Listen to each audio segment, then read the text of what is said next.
आज की क्लास में आप सबका बहुत बहुत स्वागत है। मैं कॉलेज में भी जाना पड़ता है। कॉलेज से बजे तक कॉलेज से नहीं निकल पाऊंगा, आवाज तक नहीं पहुंच पाऊंगा, इसलिए मैंने समय पहले वाला कर दिया।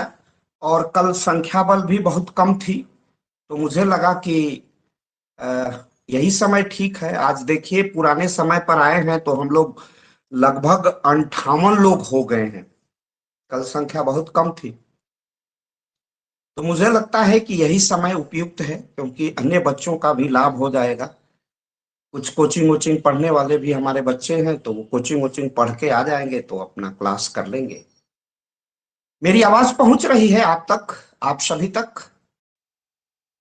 यस सर, क्लियर आ रही है। अच्छा, ओके, थैंक यू। तो इस प्रश्न को कल मैंने पूरी तरह बता दिया है और वीडियो आप तक है।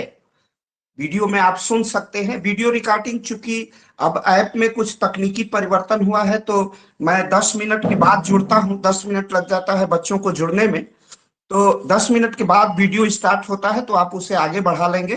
तो पहले साइलेंट रहता है और उस साइलेंट के बाद आपको वो सुनाई देगा वीडियो, तो आप उसी के अनुसार अपने को एडजस्ट करके पढ़ लीजिएगा। मेरा कहना यह है कि इसको मैं लिखाऊं अथवा आप लोग लिख लेंगे इसे। केवल एक लड़का पवन प्रजापति कुछ लिख के बेचारा भेजता है, इंग्लिश मीडियम का है, उसने बहुत बढ़िया उसकी राइटिंग है, बहुत अच्छा लिखता है, एक्सप्रेशन बहुत गुड है उसका। मैंने पीडीएफ देखा, उसने व्यक्तिगत पीडीएफ मुझे भेजा था, उसका पीडीएफ मैंने देख लिया है। और संभवतः पवन को मिल गया होगा, उस पर मेरे कमेंट्स भी है। बहुत अच्छा लिखा था। तो समय अब 6 बजे वाला ही ठीक रहेगा। बेटा जी लोग, मेरे छात्र छात्राएं, प्रिय छात्र छात्राएं, क्योंकि इसमें एक कम से कम रीजनेबल संख्या रहती, बाकी उसमें तो बहुत घट जा रहा है। तो हम लोग 6 बजे ही पढ़ते हैं, कुछ कष्ट ही होगा हमको, कोई बात नहीं। तो क्या कहते हैं आप, इसे मैं लिखाऊं या आप लोग लिख लेंगे?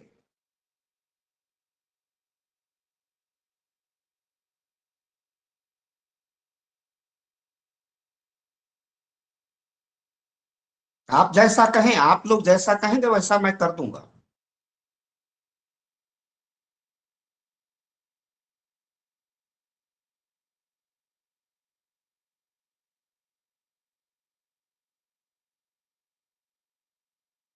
आप जैसा कहो बेटा।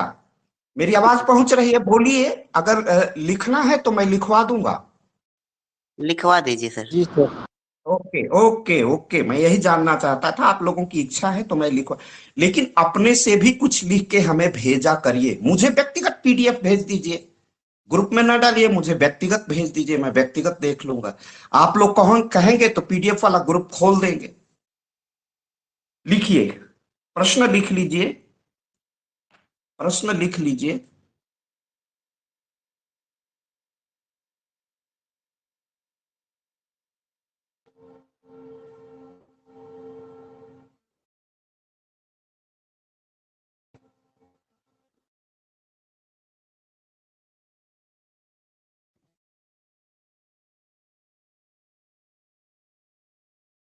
प्रश्न लिख लीजिए।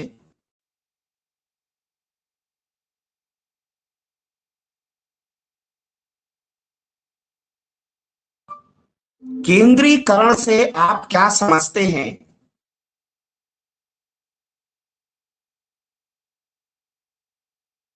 केंद्रीकरण और विकेंद्रीकरण के केंद्रीकरण और विकेंद्रीकरण के मध्य के अंतर को स्पष्ट कीजिए।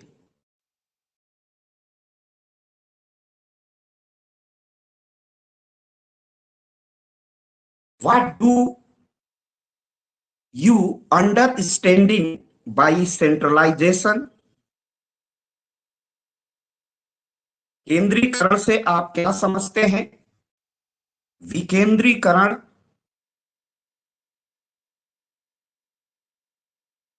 के मध्य के केंद्रीकरण से आप क्या समझते हैं? केंद्रीकरण और विकेंद्रीकरण के केंद्रीकरण और विकेंद्रीकरण के मध्य के अंतर को स्पष्ट कीजिए। केंद्रीकरण और विकेंद्रीकरण के मध्य के अंतर को स्पष्ट कीजिए। What do you understand by centralization? Explain the difference between centralization and decentralization.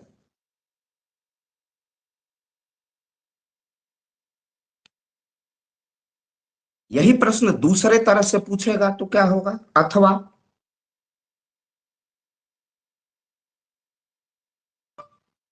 प्रशासन में केंद्रीकरण और विकेंद्रीकरण का क्या अभिप्राय है? प्रशासन में केंद्रीकरण और विकेंद्रीकरण का क्या अभिप्राय है? प्रशासन में केंद्रीकरण और विकेंद्रीकरण का क्या अभिप्राय है? What is meant by centralization and decentralization in administration? What is meant by centralization and decentralization in administration? प्रशासन में केंद्रीकरण और विकेंद्रीकरण का क्या अभिप्राय है?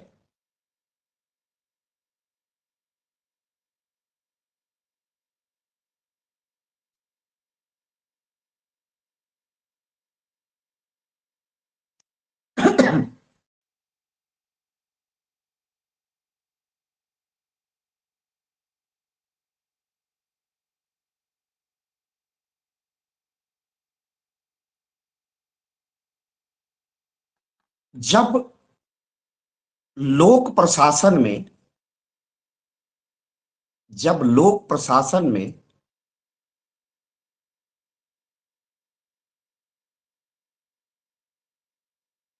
संपूर्ण राज्य की सत्ता,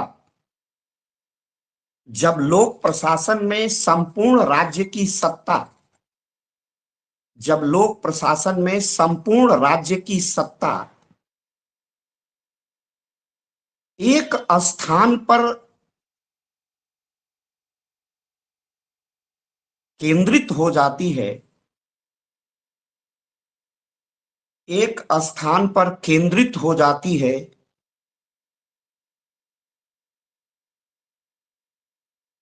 तब प्रशासन की इस संरचना को तब प्रशासन की इस संरचना को तब प्रशासन की इस संरचना को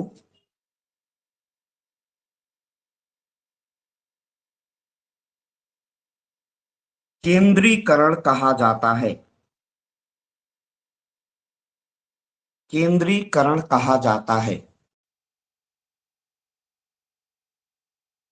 इसके विपरीत इसके विपरीत इसके विपरीत इसके विपरीत जब लोक प्रशासन में सत्ता, शक्ति और अधिकार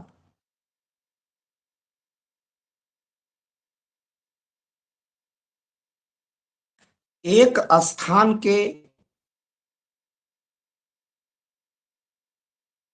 स्थान से अनेकों स्थान में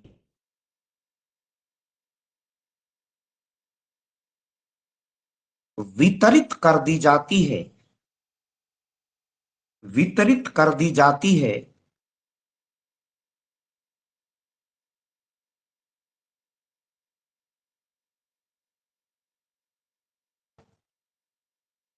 तब प्रशासन के इस स्वरूप को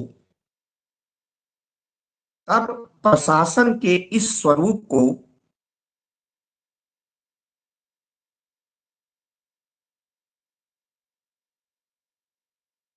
विकेंद्रीकरण कहा जाता है।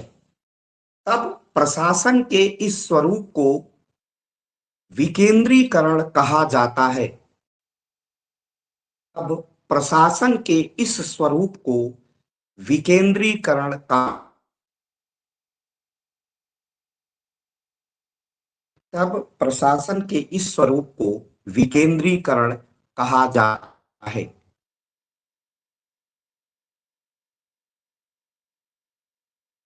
सरल शब्दों में, सरल शब्दों में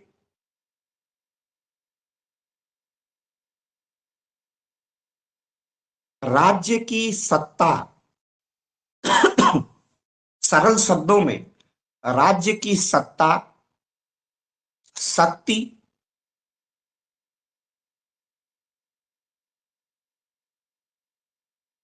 और अधिकार एक निकाय, एक मीन्स इंस्टीट्यूशन, एक निकाय के स्थान पर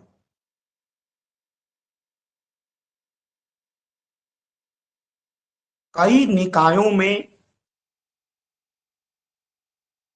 वितरित कर दी जाती है। कई निकायों में वितरित कर दी जाती है।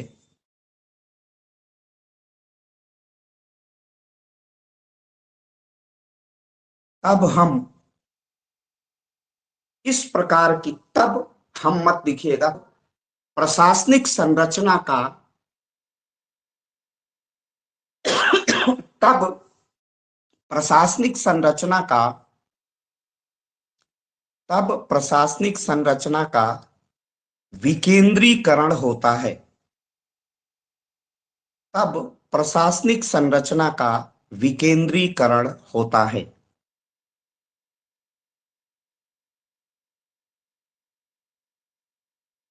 इसी प्रकार, इसी प्रकार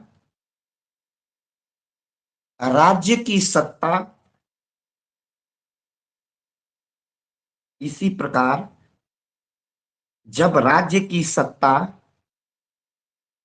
एक निकाय में, एक निकाय में निहित हो जाती है, एक निकाय में निहित हो जाती है, ट्रस्ट करती है, एक निकाय में निहित हो जाती है, तो प्रशासन का, प्रशासन की यह संरचना, तो प्रशासन की संरचना को, प्रशासन की संरचना को केंद्रीकरण कहा जाता है। प्रशासन की संरचना को केंद्रीकरण कहा जाता है।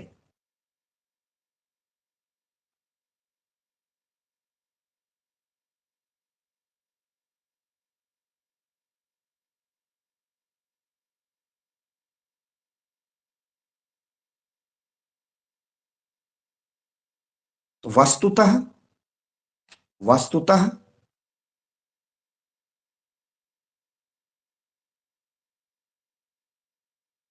जब सत्ता का,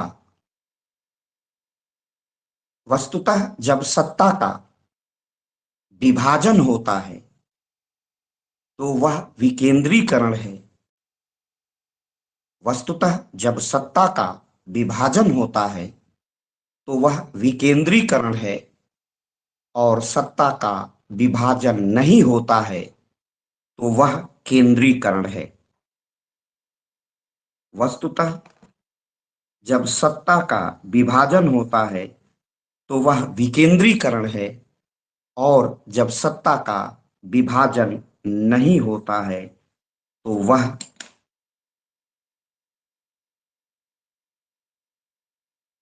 केंद्रीकरण है। अब इसे समझ लीजिए कि प्रशासन का दो ही महत्वपूर्ण कार्य है, नीति बनाना और निर्णय करना।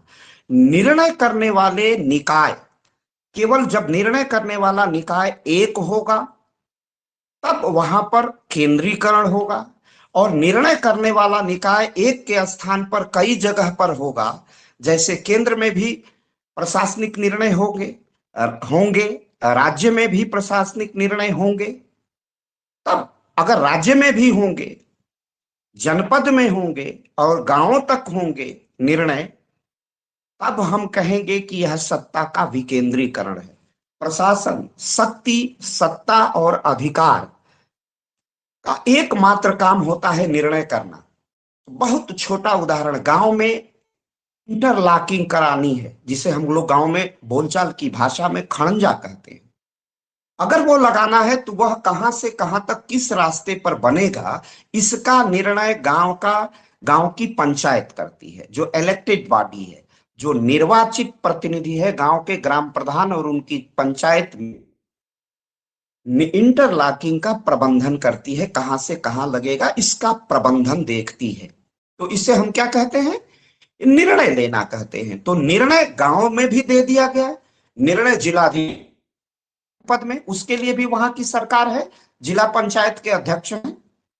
उसके बाद प्रदेश में मुख्यमंत्री है और केंद्र में केंद्र की सरकार है, प्रधानमंत्री है, मंत्री और उनका मंत्रिमंडल है। केंद्र में प्रधानमंत्री और उनका मंत्रिमंडल है। तो निर्णय देखिए कहां कहां विभाजित हो गया, केंद्र में, राज्यों में, जनपद में और गांव में। गांव की पंचायत अपना विकास है, निर्णय ले रही है। तो निर्णय केंद्र में संघ की सरकार में, निर्णय राज्य की सरकार में, दो निर्णय जिला की सरकार और निर्णय गांव की सरकार, तीन जगह निर्णय हो रहे हैं।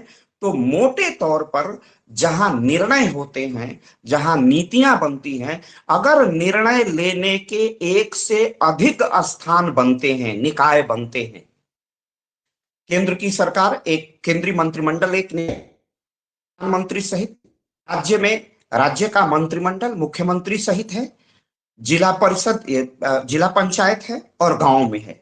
तो ये जो चार स्थानों पर आप विभाजन देख रहे हैं निर्णय करने की, तो जब यह निर्णय करने का वितरण हो जाता है, विभाजन हो जाता है, तब हम उसको विकेंद्रीकरण कहते हैं। सत्ता एक स्थान पर केंद्रित नहीं है, सेंट्रलाइज नहीं है, वह डिस्ट्रीब्यूट कर दी जाती है, बांट दी जाती है, तब हम उसको विकेंद्रीकरण कहते हैं। और अगर केवल सत्ता एक स्थान पर रहती, प्रधानमंत्री और मंत्रिमंडल में ही देश की सारी सत्ता निहित हो जाती, प्रशासनिक व्यवस्था को हम केंद्रीकरण कहेंगे।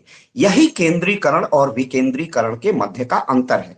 जैसा कि हम लोग पहले ही कल हम लोग बहुत गंभीर जब चर्चा कर रहे थे, तो मैंने बताया कि यह जो केंद्रीकरण और विकेंद्रीकरण की प्रक्रिया है, जब शुरू में राज्य की स्थापना हुई, राज्य नामक संस्था विकसित हुई, तो राज्य की पहली प्राथमिकता राज्य की रक्षा करना था, राज्य की सुरक्षा करना था, नागरिकों की सुरक्षा करना था। तो उस समय भी प्रवृत्ति बनी थी अधिक से अधिक केंद्रीकरण का। लेकिन 1600 में जो गौरवपूर्ण क्रांति होती है, और गौरवपूर्ण क्रांति होती है, लोकतंत्र का दुनिया में अभ्युदय होता है, लोकतंत्र अवतरित होता है, प्रशासन की एक नई पद्धति के रूप में लोकतंत्र का प्रचलन प्रारंभ होता है। तो इस लोकतांत्रिक प्रचलन की प्रक्रिया में विकेंद्रीकरण की भावना बढ़ जाती है, क्योंकि पहले राजतंत्र था, तो राजतंत्र में केंद्रीकरण अधिक था। राजा राजा कौन होगा, राजा के निर्माण में जनता की कोई भूमिका नहीं है। अब लोकतंत्र में सरकार के निर्माण में जनता की भूमिका है। तो लोकतंत्र केंद्रीकरण के स्थान पर विकेंद्रीकरण का प्रतीक है, और राजतंत्र केवल और केवल केंद्रीकरण का प्रतीक है। लेकिन प्रशासन न तो पूर्ण रूप से केंद्रीकृत हो सकता है, और न तो पूर्ण रूप से, जितने भी हम लोकतंत्र की परिकल्पना कर लें, पूर्ण रूप से विकेंद्रीकरण को भी हम स्वीकार नहीं कर सकते हैं। क्यों नहीं कर सकते हैं, बड़ी बारीकी से समझ लीजिए। लिखना आसान है, कल इस पर मैंने विस्तृत चर्चा की है, लेकिन बहुत आसान सरल तक अपनी बात आपके मस्तिष्क तक मेरा लेक्चर पहुंच जाए, उसके लिए उसे उदाहरण से और सहज और सरल बना दे रहा हूं। जैसे बढ़िया वो इस इंग्लिश मीडियम वाले बच्चे ने बताया, we the people of India, हम भारत के लोग, भारत को संपूर्ण प्रभुत्व, पंथ निरपेक्ष गणराज्य ने, we the people of India, solemn sovereign, democratic, secular, socialist बनाने के लिए। तो हमने एक संकल्प लिया। संकल्प क्या लिया है, देश की एकता और अखंडता की रक्षा करेंगे। मान लीजिए कल पंजाब कहे, तमिलनाडु कहे कि हम भारत में नहीं रहेंगे, तो हमें क्या करना पड़ेगा, हमें प्रशासन की को सख्ती दिखानी पड़ेगी। अभी परसों भारत के लौह पुरुष की हम लोगों ने जयंती मनाई है। भारत के लौह पुरुष को यह श्रेय है।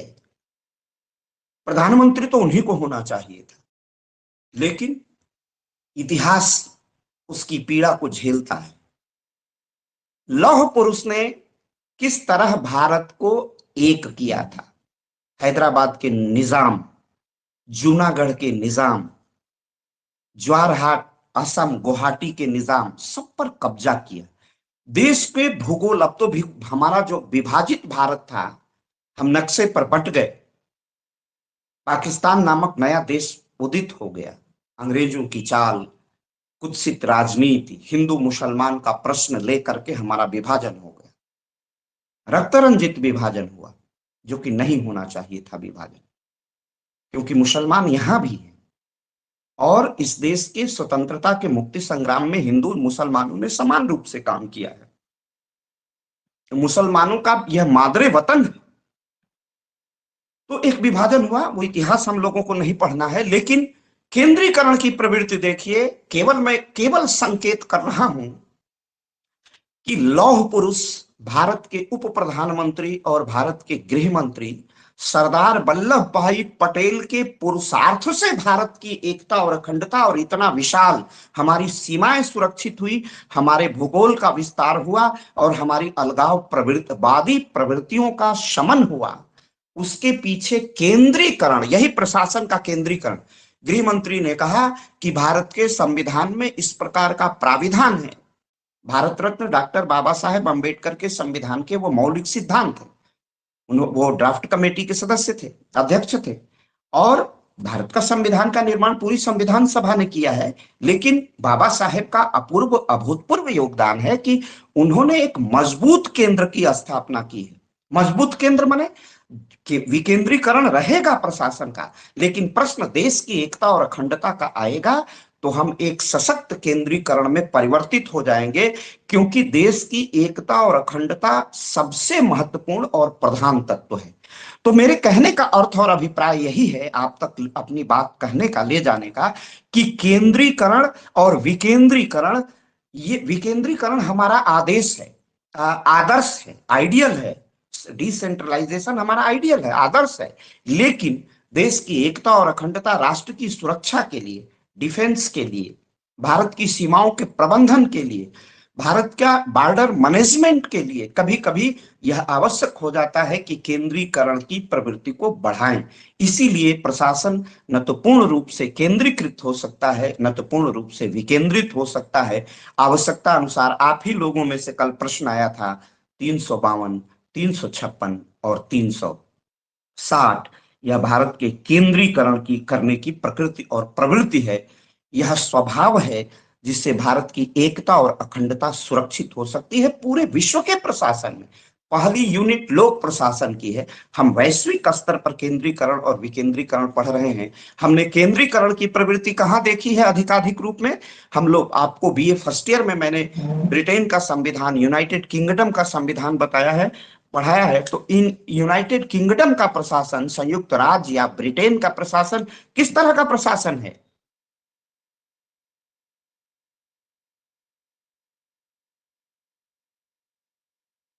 every form of government. कौन चीज?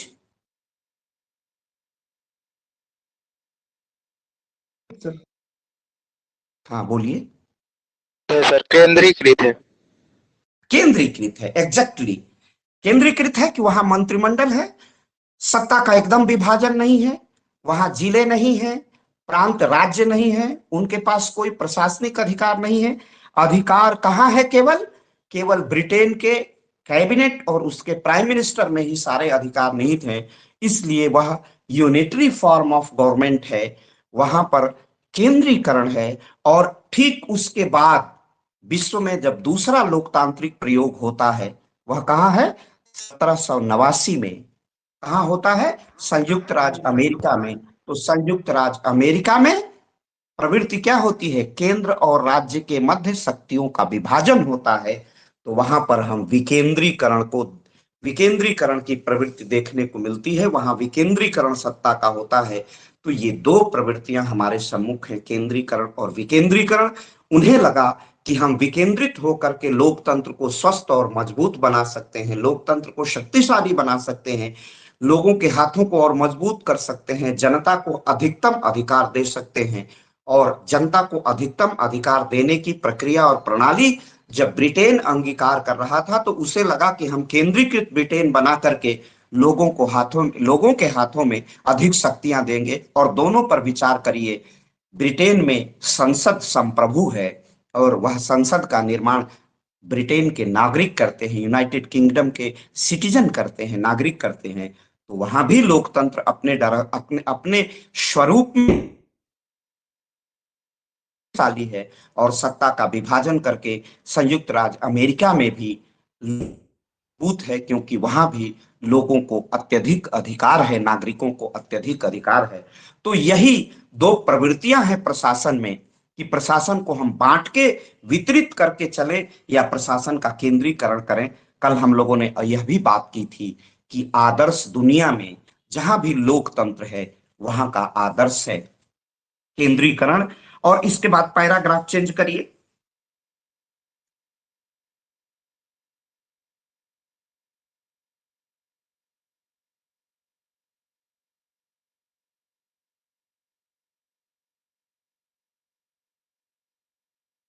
लोक प्रशासन की दृष्टि से लोक प्रशासन की दृष्टि से लोक प्रशासन की दृष्टि से जिन राज्यों में, हम वैश्विक स्तर पर लोक प्रशासन की बात कर रहे हैं, फर्स्ट यूनिट लोक प्रशासन है। लोक प्रशासन की दृष्टि से जिन राज्यों में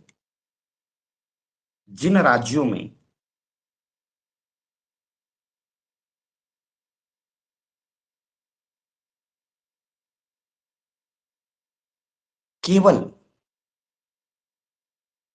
केंद्र की सरकार ही शक्तिशाली है, केंद्र की सरकार शक्तिशाली है, जिन राज्यों में केंद्र की सरकार शक्तिशाली है वहां की प्रशासनिक व्यवस्था वहां की प्रशासनिक व्यवस्था वहां की प्रशासनिक व्यवस्था केंद्रीकरण का वहां की प्रशासनिक व्यवस्था का सर्वोच्च केंद्रीकरण का अनुपम मीन्स एक्सीलेंट अनुपम उदाहरण है। वहां की प्रशासनिक व्यवस्था केंद्रीकरण का अनुपम उदाहरण है। वहां की प्रशासनिक व्यवस्था केंद्रीकरण का अनुपम उदाहरण है। वहां की प्रशासनिक व्यवस्था केंद्रीकरण का अनुपम उदाहरण है।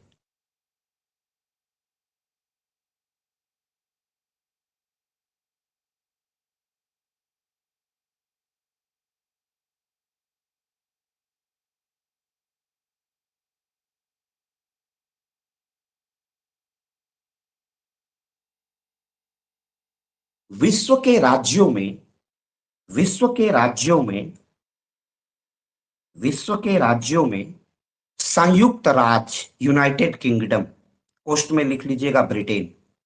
विश्व के राज्यों में संयुक्त राज्य,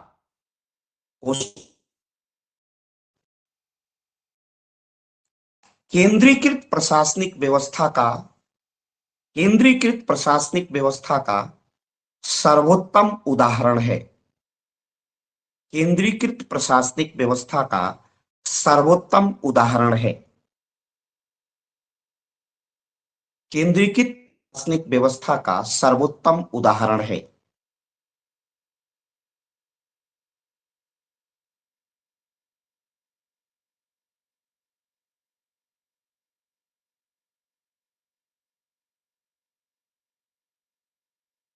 इसके विपरीत विश्व के जिन राज्यों में इसके विपरीत विश्व के जिन राज्यों में इसके विपरीत विश्व के जिन राज्यों में इसके विपरीत विश्व के जिन राज्यों में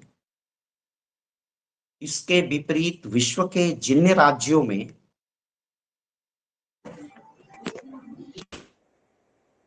इसके विपरीत विश्व के जिन राज्यों में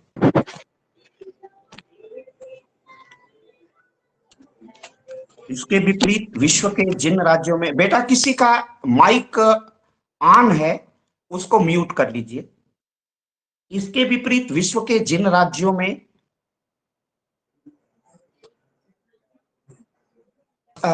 केंद्र की सरकार के साथ साथ, केंद्र की सरकार के साथ साथ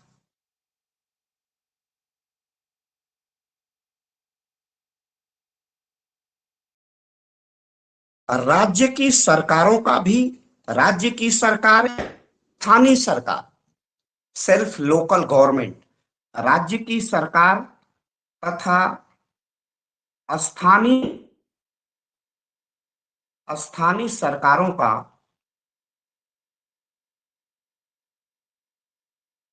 स्थानीय सरकारों का अस्तित्व होता है, स्थानीय सरकारों का अस्तित्व होता है।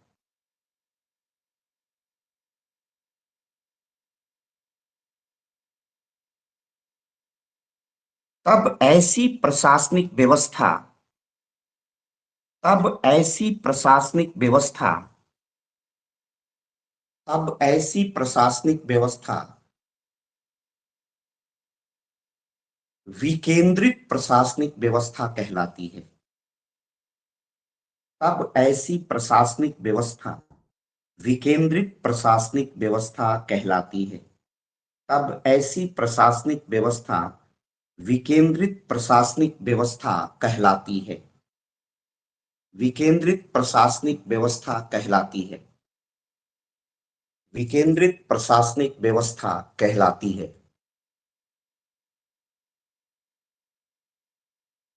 पैराग्राफ चेंज करके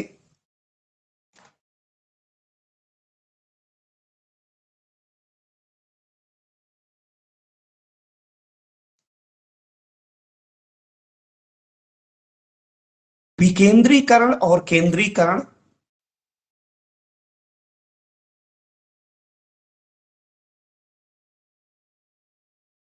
कार्यपालिका, विधायिका,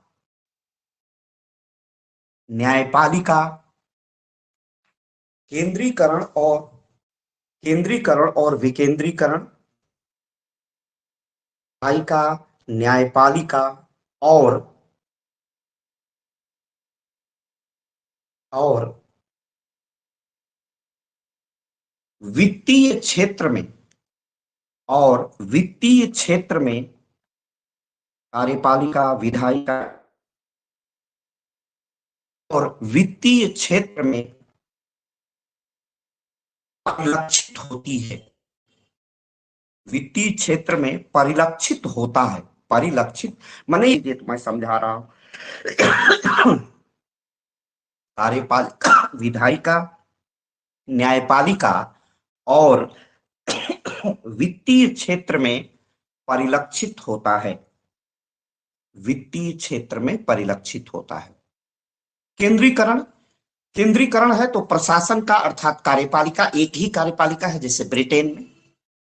विधायिका एक ही है, लॉर्ड सभा और कॉमन सभा एक ही, कोई विधानमंडल नहीं है, लेजिस्लेशन और नहीं है राज्यों में। तो कार्यपालिका की दृष्टि से, और न्यायपालिका एक सर्वोच्च न्यायालय है ब्रिटेन का, इसके अलावा कहीं राज्यों में न्यायालय नहीं है।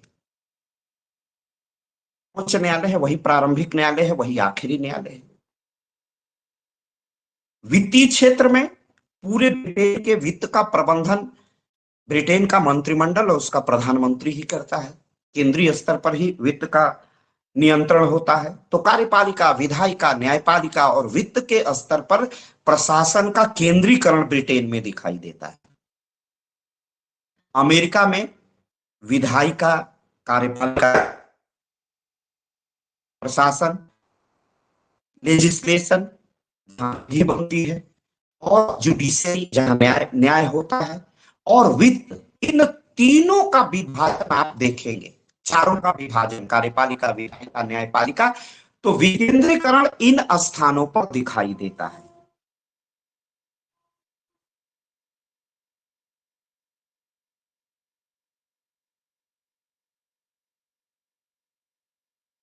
आगे देखिए,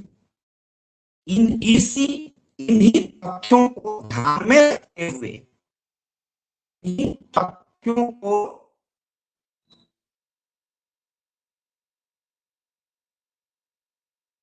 आज नहीं आ रही है। हुए, इन्हीं तथ्यों को ध्यान में रखते हुए विलोबी ने कहा है कि, इन्हीं तथ्यों को ध्यान में रखते हुए विलोबी विलोबी ने कहा है कि केंद्रीकृत प्रशासनिक व्यवस्था में, विलोबी ने कहा है कि केंद्रीकृत प्रशासनिक व्यवस्था में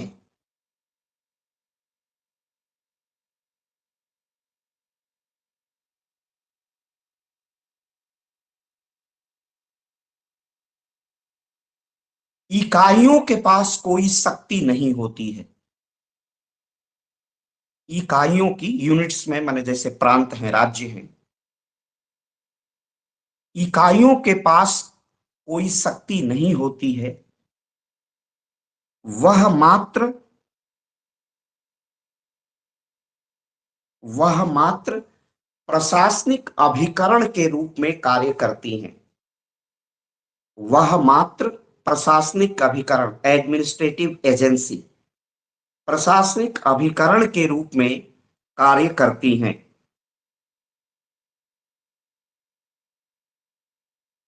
इकाइयों को प्रशासनिक निर्णय लेने की शक्ति नहीं होती है।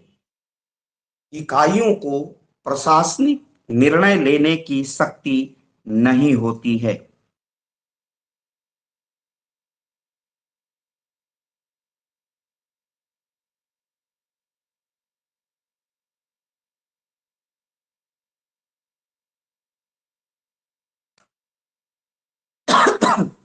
इकाइयों के पास प्रशासनिक निर्णय करने की शक्ति नहीं होती है।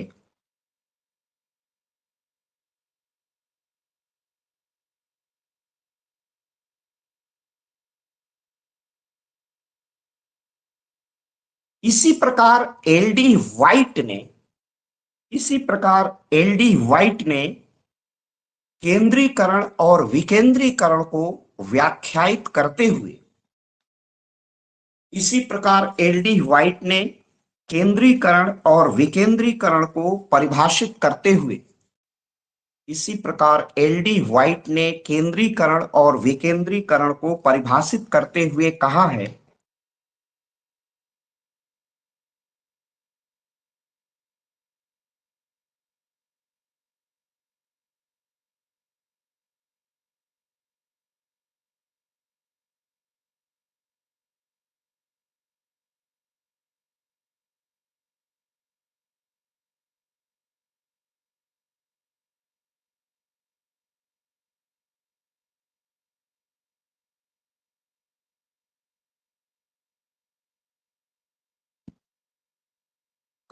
कि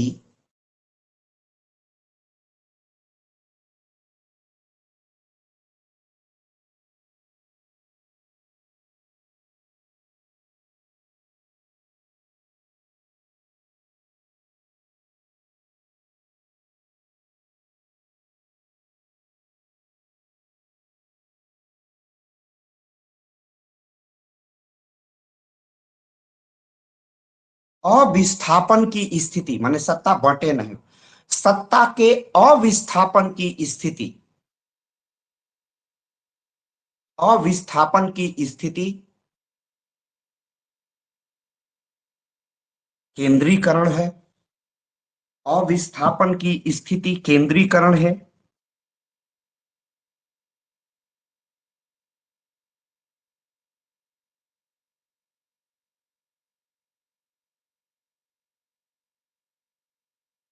जबकि सत्ता के विस्थापन की स्थिति, जबकि सत्ता के विस्थापन की स्थिति,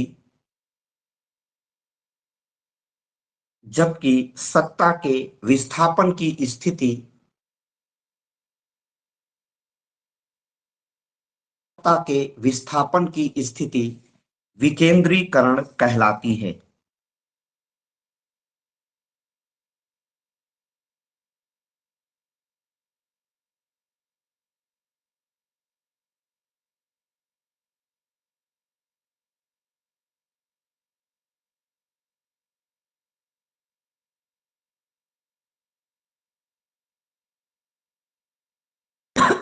एलडी व्हाइट महोदय अपने इस कथन को एलडी व्हाइट महोदय इस कथन को दूसरे प्रकार से व्यक्त करते हुए कहते हैं, इसी प्रकार एलडी व्हाइट महोदय अपने कथन को व्याख्यायित करते हुए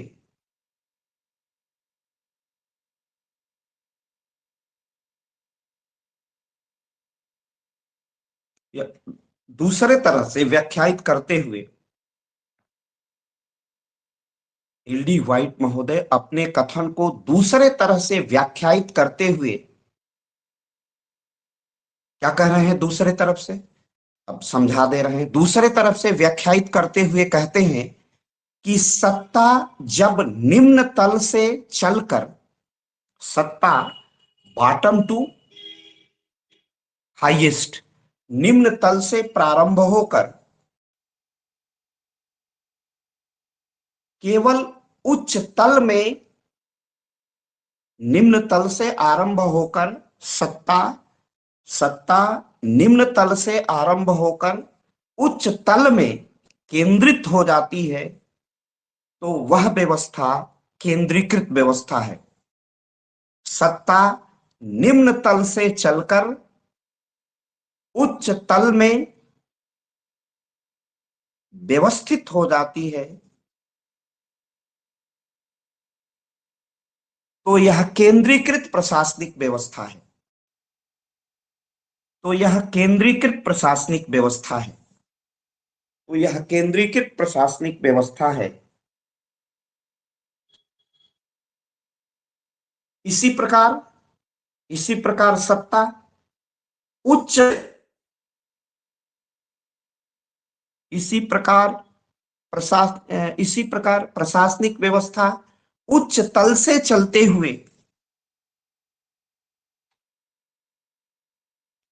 निम्न तल की ओर हाईएस्ट टू बॉटम, निम्न तल की ओर अग्रसर होती है, निम्न तल की ओर अग्रसर होती है, निम्न तल की ओर अग्रसर होती है। तो इस प्रकार की प्रशासनिक व्यवस्था को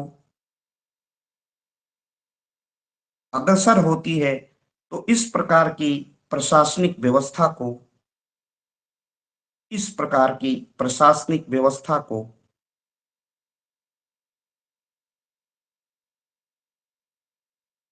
विकेंद्रित प्रशासनिक व्यवस्था कहते हैं।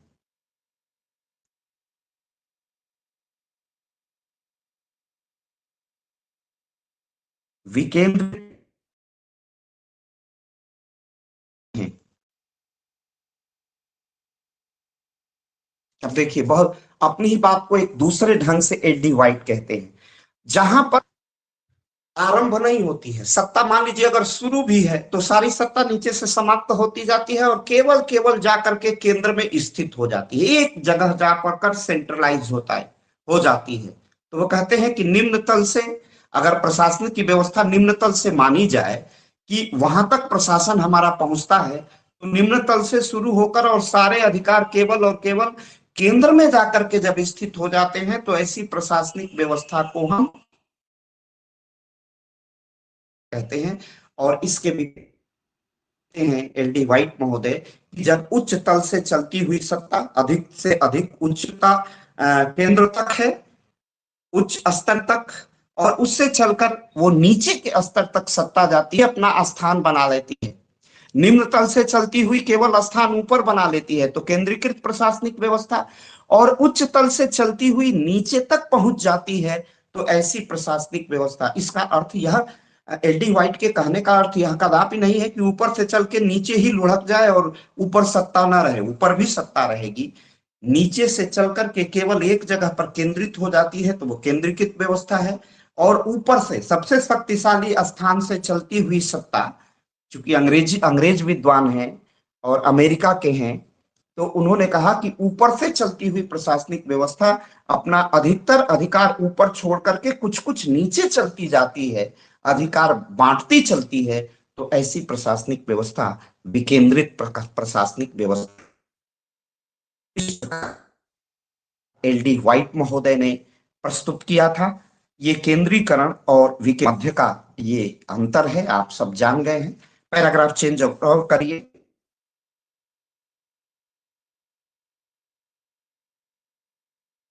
समय में प्रशासन का केंद्रीकरण करें या विकेंद्रीकरण करें, वर्तमान समय में सत्ता का केंद्रीकरण करें या विकेंद्रीकरण करें,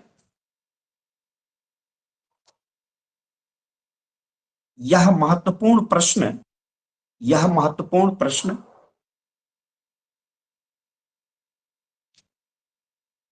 लोक प्रशासन के सम्मुख होता है। लोक प्रशासन के सम्मुख होता है।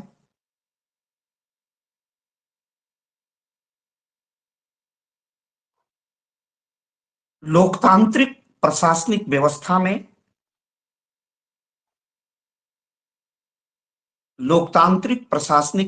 में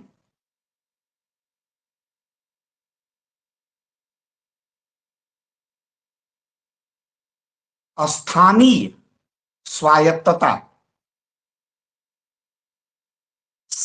लोकल ऑटोनॉमी, स्थानीय स्वायत्तता, स्थानीय स्वायत्तता को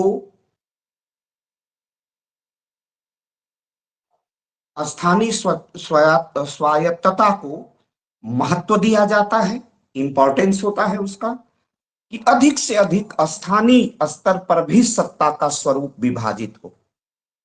लोकतंत्र की प्रशासनिक व्यवस्था में स्थानीय स्वायत्तता को महत्व प्रदान किया जाता है। यह लोकतंत्र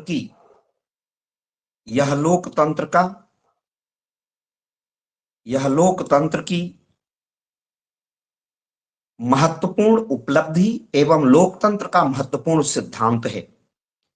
यह लोकतंत्र महत्वपूर्ण उपलब्धि एवं महत्वपूर्ण सिद्धांत है।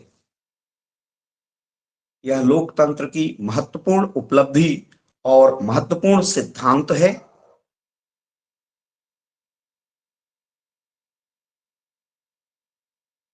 स्थानीय स्वायत्तता को, लोकल ऑटोनॉमी को बढ़ा, अर्थात लोकल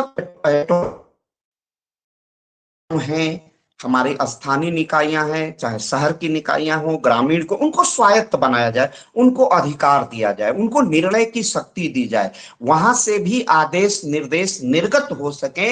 यह लोकतंत्र का तकाजा है, यह लोकतंत्र की अनिवार्यता है, यह लोकतंत्र का अलंकरण है, यह लोकतंत्र की शोभा है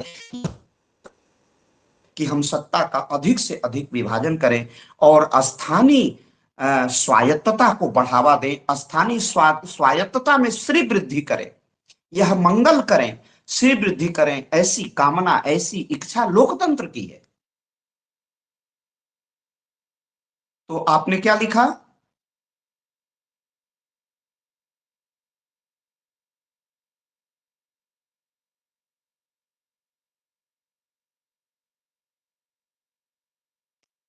क्या वाक्य मैंने बोला था?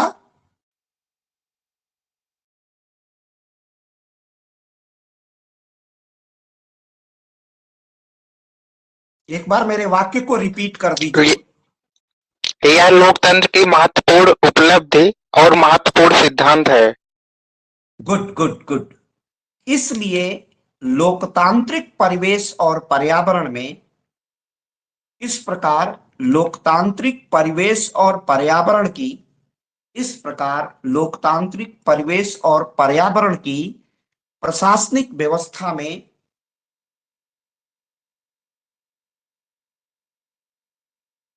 लोकतांत्रिक परिवेश एवं पर्यावरण की प्रशासनिक व्यवस्था में विकेंद्रीकरण एक नैसर्गिक प्रक्रिया है, नेचुरल प्रोसेस है। ये पूरा अंडरलाइन कर दीजिए, नैसर्गिक प्रक्रिया है। नेचुरल है, नैसर्गिक माने स्वाभाविक है, प्राकृतिक है कि जहां भी लोकतंत्र होगा वहां पर सत्ता के विभाजन की और स्थानीय सरकारों के अस्तित्व को निर्धारित करने और उनमें सत्ता को वितरित करने की प्रवृत्ति स्वभाव पाया जाएगा। जबकि जबकि राष्ट्र की एकता और अखंडता, जबकि राष्ट्र की एकता और अखंडता, आर्थिक नियोजन, राष्ट्र की एकता और अखंडता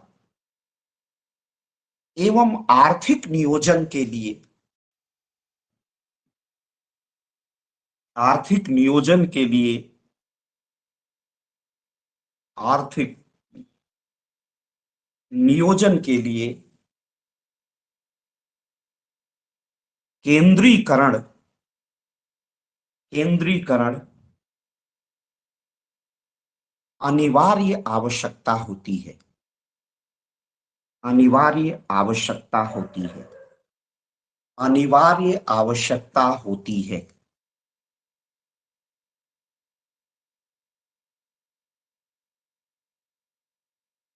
भारत का संविधान इसका अनुपम उदाहरण है। भारत का संविधान इसका अनुपम उदाहरण है।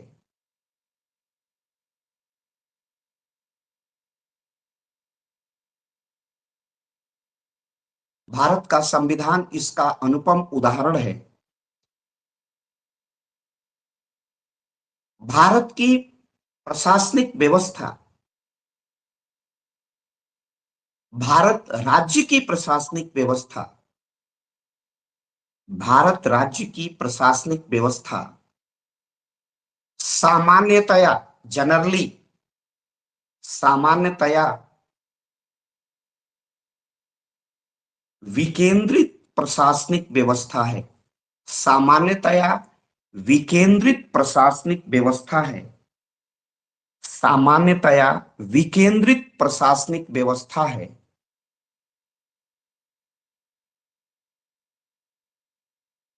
परंतु परंतु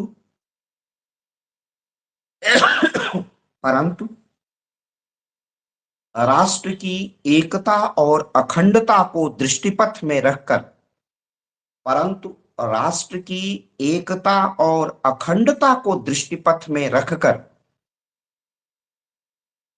परंतु राष्ट्र की एकता और अखंडता को दृष्टिपथ में रखकर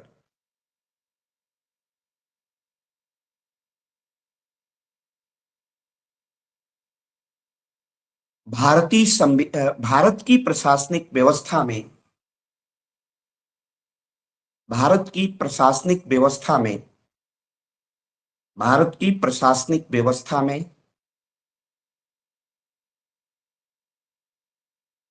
युद्ध, बाह्य आक्रमण, युद्ध, बाह्य आक्रमण एवं सशस्त्र विद्रोह, युद्ध, बाह्य आक्रमण एवं सशस्त्र विद्रोह,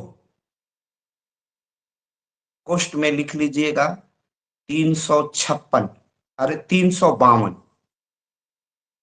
352। राज्य में संवैधानिक तंत्र की विफलता, राज्य में संवैधानिक तंत्र की विफलता 356।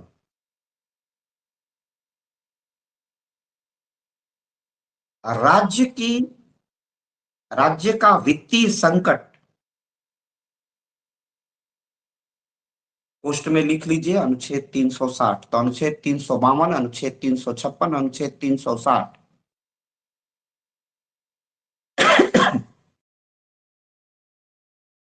राष्ट्रीय आपात उपबंध के माध्यम से, राष्ट्रीय हटा दीजिएगा, आपात उपबंध के माध्यम से, इमरजेंसी प्रोविजन, आपात उपबंध के माध्यम से, आपात उपबंध के माध्यम से भारत की प्रशासनिक व्यवस्था, भारत की प्रशासनिक व्यवस्था परिस्थिति जन्य, विशेष परिस्थितियों में परिस्थिति जन्य केंद्रीकृत हो जाती है, केंद्रीकृत हो जाती है।